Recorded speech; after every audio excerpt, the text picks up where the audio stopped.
Wait, how does this work? You just press the button. This one? No, not that one.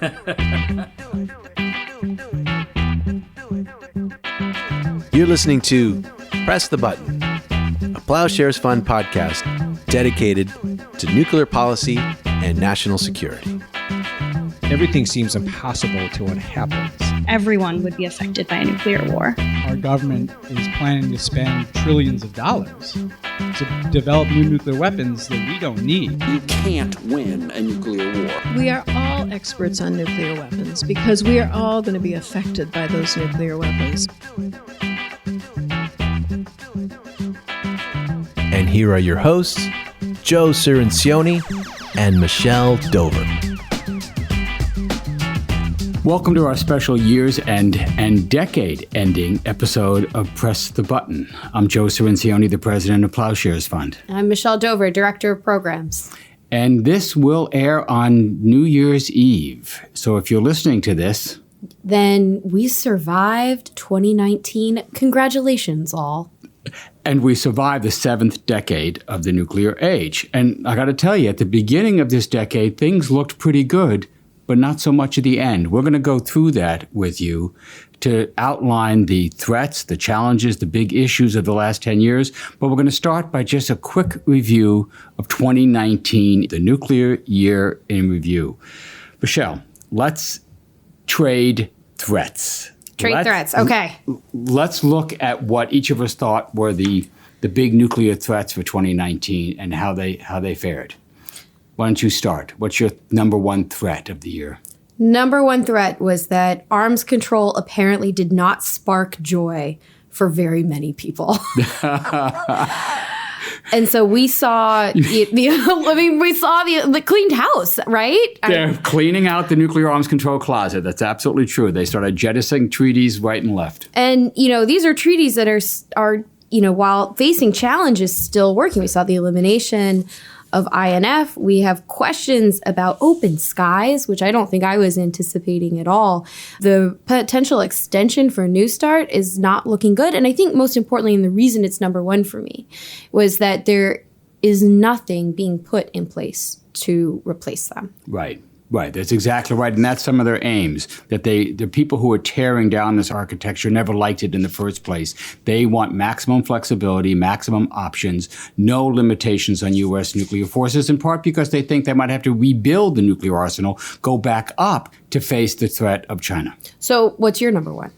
I link the destruction of the arms control regime with the new nuclear arms race. That was my number one threat that I outlined last year when I published my article in Defense One back in December 29th, 2018. But I see them together, that the destruction of arms control is part of the nuclear arms race. They are destroying the regime in order to race. How do you see it? I see it really similarly. I mean, I put the arms race as number two. Just looking only at 2019, I saw arms control, the elimination of arms control agreements as taking the break. A potential break off of the arms race, but that the arms race is still speeding up. Okay, my number two is the President of the United States. Now, up until recent years, I'd never done this before. You might blame the United States and the Soviet Union, the United States and Russia as being the number one threat, but never actually the President of the United States. But I think the President of the United States poses a unique global nuclear threat. I wrote about this a couple of weeks ago for the Washington Post, particularly as political crises around the presidency intensify. There's the unstable nature of this particular president exposes the insanity of the command and control system we have. There is a not zero chance that the president of the United States, in a blind rage, in a moment of insanity, could give the command that could launch nuclear weapons. And if he were to give a command, no one could overrule that. Our combination of keeping our weapons on hair trigger alert, the president has the sole authority to give nuclear weapons, and we have a policy of first use. So such an order would be legal, combined to make President Trump my number two threat. Now that one was actually on my list, but lower down. Because I totally agree with everything you just said. I think the other really challenging thing, though, about 2019 was that we had several near misses with wars. Okay, go. So my number 3 and number 4, respectively, were Iran we saw the continued deterioration of the JCPOA, but more importantly, we nearly went to war with Iran. Yes. 10 minutes away. 10 minutes away. And after that, we have, this incident between India and Pakistan, where we have two nuclear-armed states shooting at each other. And so for me, those two were number 3 and 4 above Trump, but I think you make a really good case. Okay, I give South Asia, that's my number 3 threat right there, because exactly what you say, these countries have about 150 nuclear weapons each. President Modi is exacerbating the situation, which with his, what I consider his unconstitutional, according to the Indian Constitution, occupation of Kashmir, a contested territory. That is a powder keg. Something is going to go horribly wrong in South Asia in 2020. This is my number 1 flashpoint for the coming year, I would say. And if a conventional conflict begins between India and Pakistan, it could easily go nuclear. So what are the other ones on your list? Well, Iran has dropped lower. Last year, I had warned of Iran being number 3. That's number 4. For me, I think the President of the United States does not want to go to war with Iran. There is still the risk that we could blunder into this. And in fact, one of our grantees, the International Crisis Group, warns about an accidental war. They talk about a 1914 type situation with Iran. It certainly was high on the list last year. Looking forward, it's still got to be high. And my 5th and final threat is North Korea. I think that faded in 2019. Diplomacy worked. We always say this. Diplomacy diffuses tensions, provides a pathway for resolving the conflict. We haven't taken that path. We haven't actually, the president hasn't been able to implement his desire to reach an agreement, but the attempt was enough to reduce the threat from North Korea. I completely agree, which is why I actually left North Korea off my list of 5 this year. Yes. So, but I think I know we're going to talk about this later, but we're going to see more from North Korea next year. So before, though, we move off of this topic, we also looked at, did some research here in the Ploughshares office about the issues that we covered most on early warning, because I wanted to see how the coverage stacked up to what we did for how we listed our threats. The number 1 thing we talked about was Iran. Followed very closely by NDAA and U.S. policy. So I think that actually really does reflect how you and I are thinking about these threats and how we've ranked them. This was followed by arms control and North Korea. That was about a tie. But I do think the kind of interesting point, we only covered India, Pakistan a couple times. Yes, we don't pay enough attention to that. Okay, let's see if I can sum up now. So we're saying the nuclear year in review for 2019, the major threats we faced were the destruction of the arms control regime, the nuclear arms race, the possibility of war breaking out in South Asia, the possibility of war with Iran, and the conflict with North Korea. That was a list of threats. Those are the threats we faced. Now, what about the issues we faced in 2019? Yes. So for me, this, I was thinking about this. What is my top challenge that I thought of to reaching these goals that we want? And right. The major obstacles that prevent us from resolving these threats. Yeah. And so for me, it was this question of who is being excluded from the policymaking process. In this work, this question about diversity, equity, inclusion, this question, you've done a lot of work related to uplifting the role of women, in influence of women in the field, given their underrepresentation. I think that if we want better policy, we're going to have to change who's allowed in to make that policy. The nuclear policy of the United States that affects all the people of the United States is being made by a very small percentage of that population that is mostly white, mostly male. Agreed. And so if we're going to get better policy, if we're going to have a democratic policy for a democratic nation, it's got to be more inclusive. It has to have gender equity and other diversity so that all the people of the United States are involved in the making of the policy and are not just the victims of this policy. Absolutely. But what about you? What was on yours? Well, my other big obstacle is really the nuclear policy process, particularly in Congress. Given what has just happened on the National Defense Authorization Act this year, I think we have to conclude that our congressional policy process is broken, is badly broken. The Congress was completely unable to make any progress at all on nuclear policy. And for me, it's because it's corrupt. It is corrupt. It is the influence of money on this process that means that the process, again, is being made by a minority in the Congress. That is mainly being made by representatives who represent districts with contractors in it or military facilities in it. They all get heavy investments, contributions from defense contractors. They are flooded by lobbyists from the beginning of the year to the end of the year. And that means it is almost impossible, the way the current process is set up, to make fundamental change in U.S. nuclear policy. I couldn't have said it better. Other obstacles, Michelle? There was one more, and it relates back to the top threat that I saw about the elimination of arms control. Where is the State Department? Yes. And why do we not have the people working on it? Right. We have gutted the State Department over the last 3 years, and the people that have had the institutional memory, that have the skill, that have the experience, that have been working night and day to keep alive the nuclear security regime globally, the nonproliferation regime globally, have been disempowered, in some cases just eliminated. Yeah, so this is a real problem because you expect DOD to want more nuclear weapons, to want more nuclear budget. You expect that. But in our process, the National Security Council, the State Department have been in balance. The balance has been broken. Yeah, no, I mean, I think, our capacities reflect where we have placed our investments. And we have not invested in our diplomatic corps. Okay, so end of the year, picture is grim. It's been a very bleak year for nuclear security. The threats are increasing, not decreasing. Now, the decade. Let's take a look at the nuclear decade. So we're looking back at 2009, where 10 years ago, I had just become president of Ploughshares Fund. I'd been there about a year and a half, and I was working on my book, Nuclear Nightmares, on the Obama policy. This was a time of tremendous optimism. President Obama had come in with the most detailed, comprehensive, and I think realistic nuclear policy anyone has ever brought into the White House, and was beginning to implement it. So in December 2009, things looked good. The highway was open for us to make transformational change in U.S. nuclear policy.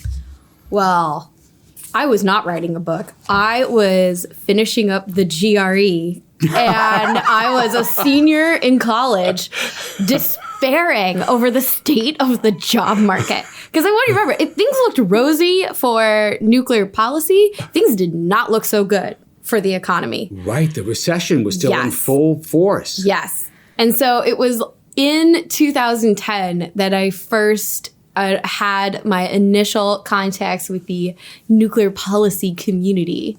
And I started my journey into the nuclear world. So we were in very different places, I would say. Okay, so let's just look back, and here's some good news. And these are the kind of statistics you forget about. But over the course of these 10 years, despite the failures we'll get to in a minute, there's been tremendous success on nuclear policy because of the initiatives the United States took, beginning in 2009, 2010 through 2011. At the beginning of this decade, there were 22,440 nuclear weapons in the world. 22,440. That is down to under 14,000 now. That is a 40% reduction in 10 years. That's remarkable progress. Number two, no new nuclear states. Yes.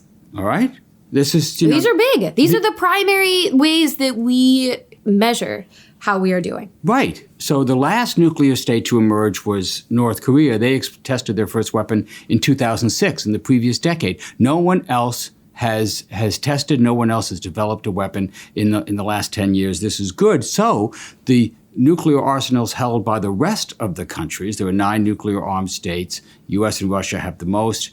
About 6,200 to 6,400 each in their arsenals. The rest of the countries combined, the other 7, they have about 1,200. So, and that has only grown. This is an interesting stat. At the beginning of the decade, they had 1,040 weapons in those 7 states. At the end of the decade, they have 1,185. So a marginal growth of about 140 weapons. Those, by the way, are all in South Asia.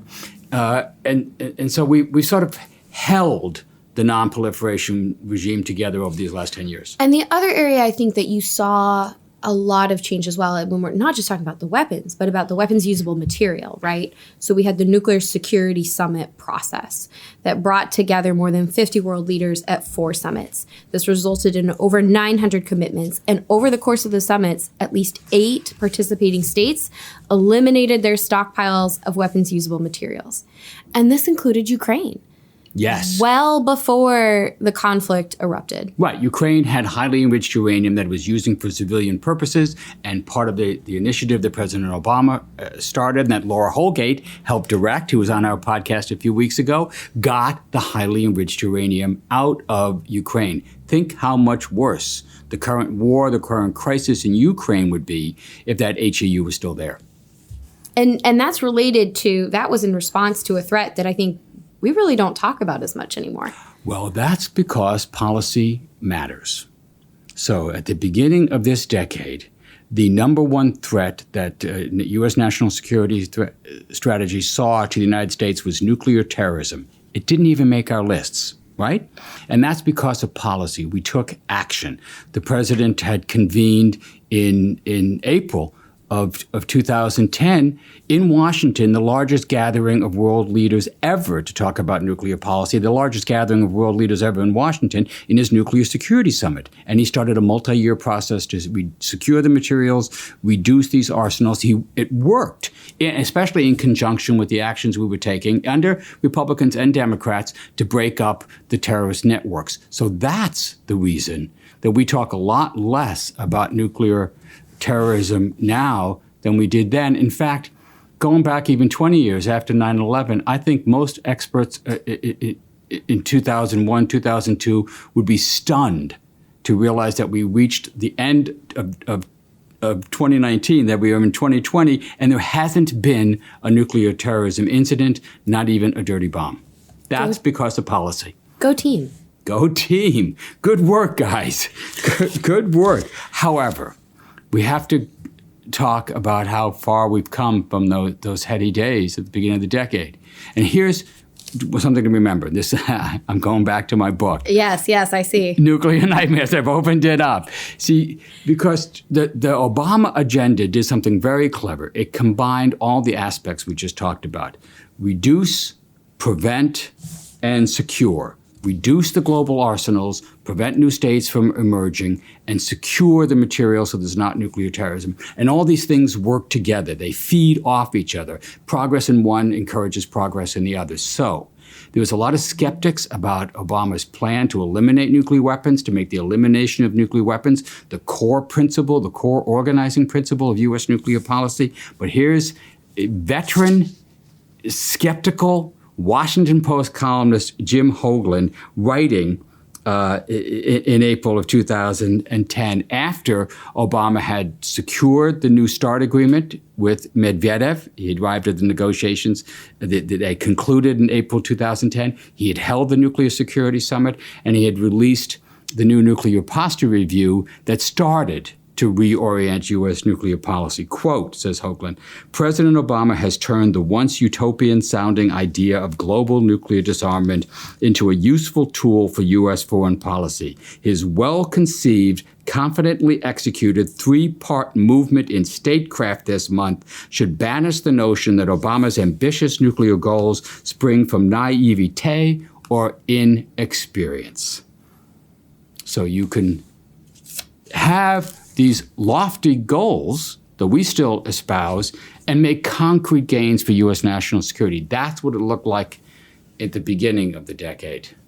So what happened? Several factors happened. The first is politics, right? The first is politics. The Republicans in the Senate made it extremely difficult for President Obama to accomplish these goals. For example, they held up ratification of the New START treaty, dragging it out into 2010. Why?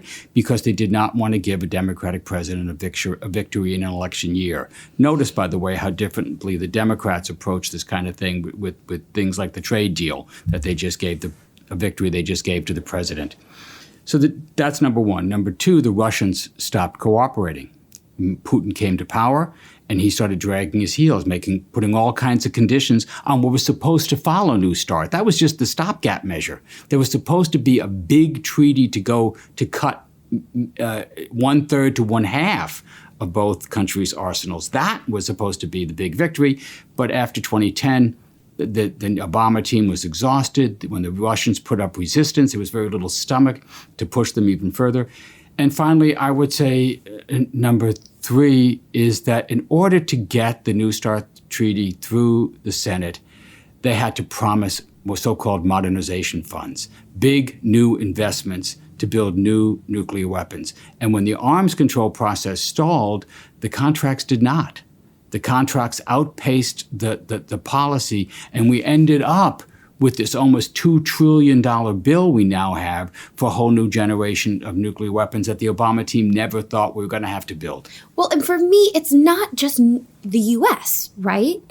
All of the nuclear weapons states are now modernizing their arsenals. And I think this is a point that I really am drawing away from this decade, is that we have signed up to refurbish, modernize, and build up across the globe these nuclear arsenals in a way that is going to make it that much harder to reduce them. Yeah. And we did this without debate. I mean, there was some debate, right? But I think I and maybe this is my, career growth into the field, I did not realize that was the decision that was being made this decade. Well, you're right. And I think that's because a lot of us out in the non-government sphere and in government took our eye off the ball. Now, Ploughshares is always focused on this, but the overall national security community, I'm telling you, they just don't think enough about nuclear weapons. They think that it's okay, that everything's going to stay more or less the way. And in the Obama years, I think they thought there was going to be a Democratic president following them, and that she would pick up the ball. And this was all going to be taken care of, so there was no rush. They didn't make the kinds of changes they could have made in the last couple of years of the administration because they thought they had more time, and that has cost us. You see what happens when you drop the nuclear ball. Threats increase. There's another trend that I want to pull out, something that I think was completely unexpected over this last decade, and that was the narrative and conferences around the humanitarian consequences of nuclear weapons. Right. And this question about morality, this question of whether or not these weapons should exist, they brought in the activism, the dreaming of the ideal world in a way that was different from how Obama did it and different in how he talked about disarmament, but I think in a way that was no less real. And it was, we had 3 conferences in 2013 and 2014. You were at one of them. Yes, in December 2014 in Vienna. Leading to a working group in 2016 and to the Prohibition of Nuclear Weapons Treaty in 2017, a treaty that now has 80 signatories and 34 ratifications. This may be the single most important development of the last decade, the emergence of this movement. And I got to tell you, nobody in Washington saw it coming. We didn't see it coming. When I went to this conference in December 2014, I thought, who are these people? What are they doing? I was stunned by what I found. I wrote an article, again, it's in Defense One, where I quote Buffalo Springfield, which, of course, is a group that you have no idea who they are. But for me, it was my anti-war movement. There's something happening here. What it is ain't exactly clear. Yeah. Okay, I just didn't know that was Buffalo And I didn't know the meaning of what they were doing, but it was significant. It was big. They had civil society there in hundreds of numbers, young people from Latin America, from Africa, from Asia, and Europeans, but very few Americans. But at that conference, they were bringing together world leaders that resulted in the treaty that you described. And this treaty, this might come into effect in 2020, 2021 at the latest. It's very close to becoming international law. Not that the nuclear weapon states are going to pay attention to it, but it's a force in the world that none of us, I think, anticipated at the beginning of the decade or even until the last few years. And I think it's a really excellent example of how outside groups can make change and how they can push ideas, right? The way ICANN has knit together definitely the governments have been doing the work, but without that outside pressure, I don't think this would have happened. So this group, the International Campaign to Abolish Nuclear Weapons, ICAN, great name.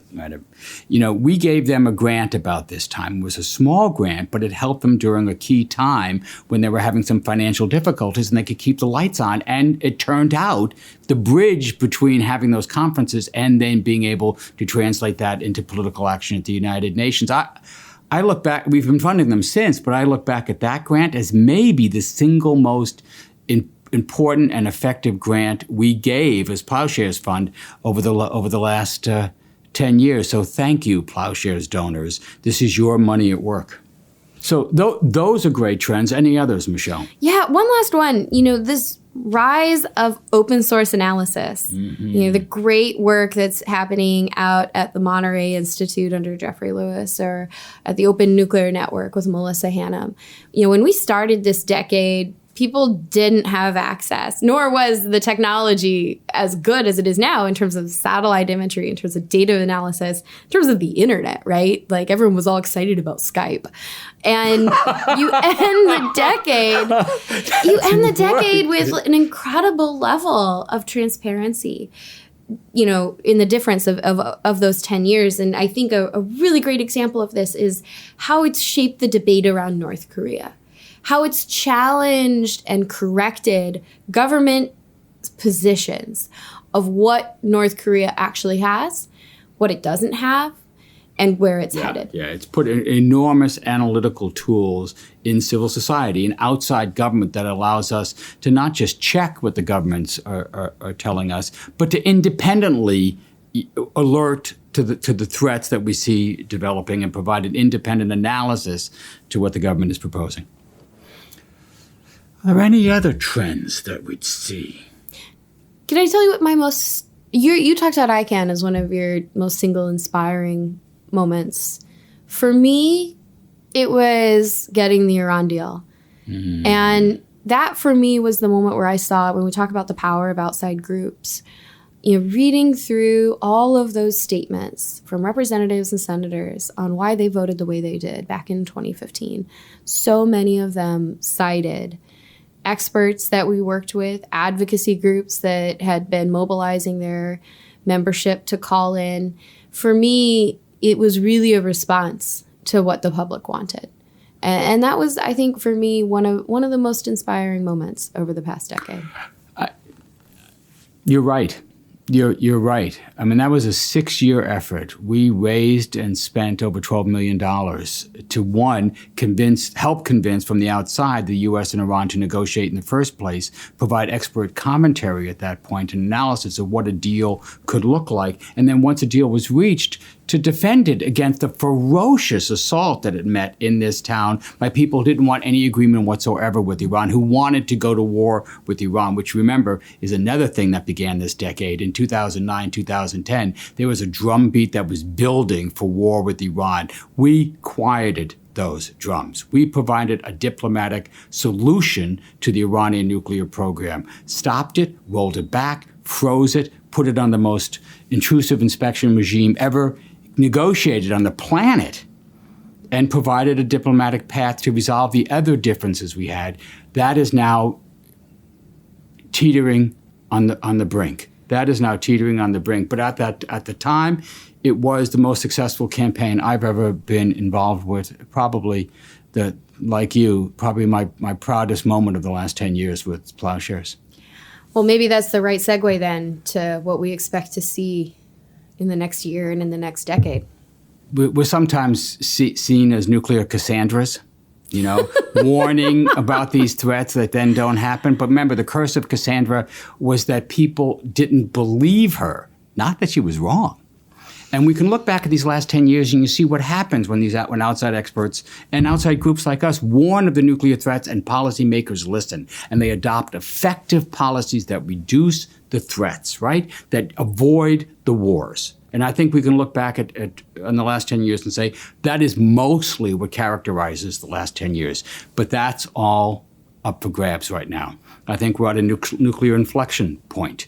It's hard to say what's about to happen, but the risks are real. The risk we just outlined, all those nuclear nightmares from 2019, they're going to follow us into 2020. They are likely to intensify. There's little we can do, for example, about President Trump's ability to press the button at every given moment. In fact, efforts to impeach him will probably intensify that threat. But if we get through that period, I think what we could look at maybe going at the end of 2020, going forward, is a new determination to focus once again on nuclear policy and make the changes we know have to be made to make a break with Cold War thinking, what President Obama wanted but was never able to actually achieve. So for me, the risks are going to grow from the presidency, from the arms race, North Korea, Iran, South Asia, all very real, all very dangerous. I agree with all that. And I think for me, what I am really interested to see is whether or not we get this consensus around what a new U.S. policy would be. Is it going to include more arms control? Will it include a no first use policy? Will it include less money spent on modernizing the arsenal? And how is that going to be embraced? What would a new nuclear posture review look like? Will there be one? And so I think for me, it's, are we going to actually learn the lessons of the Trump administration and the Obama administration? Knowing what we know now, what will we do different? And what world are we going to build? Yeah. Okay, so I'm ending hopeful. I mean, despite what I just said. If we make it through. That's exactly right. If we make it through, because I see among politicians, among progressives, a consensus building that we have to do this. We have to transform our U.S. nuclear policy. That the money, we cannot afford to spend $2 trillion on new nuclear weapons. If you want a Green New Deal, if you want Medicare benefits extended to a greater portion of the population, if you want all these domestic agendas, you can't have the military budget be this high. You can't afford the cost of a new war. You can't afford to completely recreate the Cold War arsenal that we now have. So all these things tie together for me. We're seeing that intersectionality develop. We're seeing more diversity. We're seeing a new generation of activists. One of the most exciting things that we're giving out in our grants is to see the 20-somethings really emerging as a force in the field, in the think tanks, demanding their seat at the table. Absolutely. And, for me, looking over the past decade, starting it out with, but where are all the young people? Oh, yeah. The young people are here. Yeah, the young people are here. That's right. We have met the future, and it is them. Agreed. So with that, Happy New Year's, Joe. Happy New Year, Michelle. It's been a great year. It's been a pleasure to be analyzing these threats and the opportunities with you. Thank you. And to all the Ploughshares staff of the last 10 years. We have really built something here. It's amazing how far we've come just in our own organization, and we couldn't have done it without any of you, all of you. What do you think? 20, 25 people who have cycled through this office, some of whom are now in much more important positions. Exactly. But thank you all, and thank you to our donors. Those of you who are listening, whether you're a $5 a month sustainer, we need you. Please sign up, or a major benefactor. This is what your money has accomplished. You have made a concrete difference in the world. Every single dollar you have given has helped make the world a safer place. And I really also want to thank the foundation partners that we have worked with over this past decade and continue to work with. This includes MacArthur Foundation, Carnegie Corporation, Skoll, Prospect Hill, Jubitz Foundation, Rockefeller Brothers Fund, Open Societies Foundation.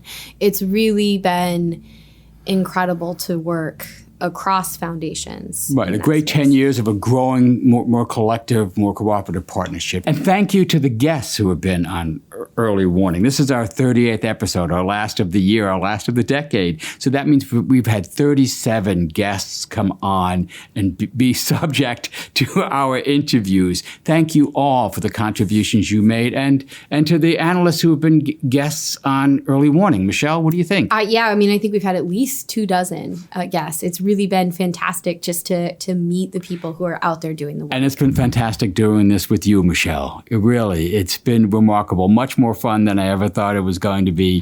Thank you, Michelle. Thank you, Joe. This has really been, no pun intended, a blast.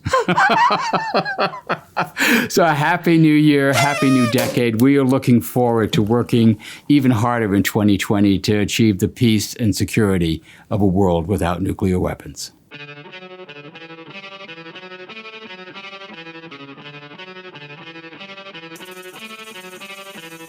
Thanks for listening to Press the Button. This podcast is produced by Delphine Vigil, Zach Brown, Derek Zender, Alex Spire, and Will Lowry. Sound design by Derek Zender. Audio engineering by Derek Zender and Will Lowry. Research by Alex Spire. Our theme song is by Lyrics Born and the Poets of Rhythm, sampled with kind permission. Additional music by San Francisco-based bands 17 Evergreen and the Society of Rockets. To continue the dialogue and support our work, visit ploughshares.org.